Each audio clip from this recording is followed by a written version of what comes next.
वज़ीर आला सिद्धरामैया ने कहा है कि किसी भी बिरादरी को शेड्यूल ट्राइब यानी एसटी फहरिस्त में शामिल करने का फैसला सिर्फ मरकजी हुकूमत करती है, रियासती हुकूमत सिर्फ सिफारिश भेज सकती है।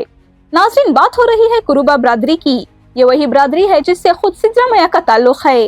वज़ीर आला का कहना है कि ये मामला पिछली हुकूमत के वक्त भी उठाया गया था।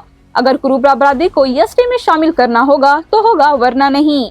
इस पर किसी को एतराज करने की जरूरत नहीं है। इस वक्त कुरुबा बिरादरी ओबीसी यानी दीगर पसमानदा तबकात में से है। लिंगायत और वक्कलिगस के बाद ये रियासत की बड़ी ओबीसी बिरादरी मानी जाती है।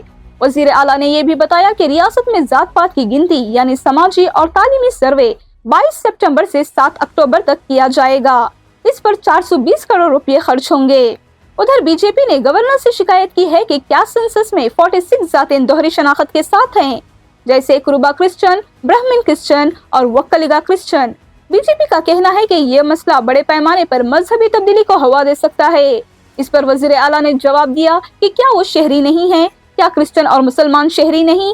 जो भी शख्स मुर्दमशुमारी करने वाले को अपनी जात बताएगा वही दर्ज किए जाएंगे। रियासत में ओबीसी की 5 कैटेगरीज हैं। इनको मजमूई तौर पर 32% रिजर्वेशन मिला है। कुरुबा बिरादरी कैटेगरी 2A में आती है और इसके लिए 15% कोटा है।